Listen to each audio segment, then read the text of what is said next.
Good afternoon, and it's coming up closer and closer to 12 o'clock. This is now 23:08 military time, which is 11:08. Here at the Westin Atlanta Airport, 4376 Best Road, College Park, Georgia. And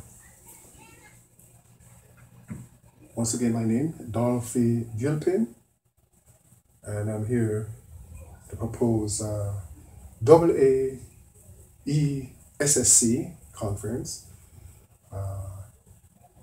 being interpreted, the Advanced Architectural Engineering Spectrum Communication Conference. And I'm presenting some work in mathematics, in engineering, some pictures, some architectural pictures of various advanced sites, some completed, some not completed, to show you the works that the great architects have been doing to make us these buildings, tall buildings, simple ones, 1 story, 2 story, 3 story, 5 story, to 20 to 100 stories. The architects first proposing the plan and designing architecturally, then calling in the engineers to complete the work. But in general, all fields have combined unilaterally and in unity to do the finished work. You have to have the planners, the politician who will support the work, those who will pass the work. That's to pass through certain licensing, that's to pass through certain planning stage to get the estimate of what the project is going to cost, and so on. But I'm here representing the architects, the engineers, and specifically, I have specifically done a lot of electrical engineering work, with relatively less in mechanical and civil and chemical. Though I've done work in those fields as well, most of my work is done in electrical engineering. I'm also a minor in economics. So previously I showed you the general matrix that was used, that was discovered by yours truly and expanded upon to produce a probability of infinity if frictionless work is done. That is, if it is not inhibited, it could go on and on. But I guess it has to have some form of intermittent stopping. Otherwise, if, say, the economics application was done, then it could lead us into hyperinflation if we just produce money without a balance in an economic. Then we could lead to an economy with hyperinflation, and in which the money would would have an inflationary value, or the value would so decline that it's not worth anything, because of the continuous production of money or injection of money into an economy without using the other parameters to balance the input. That is economics. My 5x11 is of such, I'm putting it in numbers now. Say we have now A, B, C, and I'm randomly saying 1, 7, 6, 2, 0, 4, 1, 2, 3, 4, 5, 6, 9, and 0 again. 1, 2, 3, 4, 5, 6, 7, 8. So here I have our 8x11, or 1x11, A, B, C. And quickly now we have D, E, F, 2, 5. I'm randomly assigning digits. G, H, I.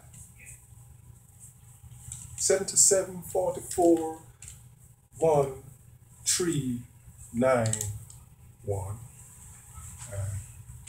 J, K, L. 22, 99, 0, 5, 5, 3.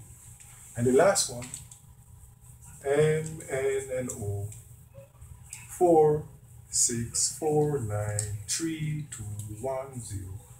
And that gives us a 1, 2, 3, 4, 5. That gives us now 5x11. And in the previous session, I showed you that the 12th one will take on the form of B something, B plus, could be a subscript, it could be a superscript. The 12th one will take on a he, which is the mid of this, H, K, and N. So this could be, say, a B12, N5, K11, 0, and E6. Could be random subscript, but it takes on the systematic mid of the ABC, the first three letters. E, E. This is the mid, H, H, but these superscript and subscript could be random. And in our first algorithmic process of the methodology, what we do, we begin to break down. We say, no, this is ABC into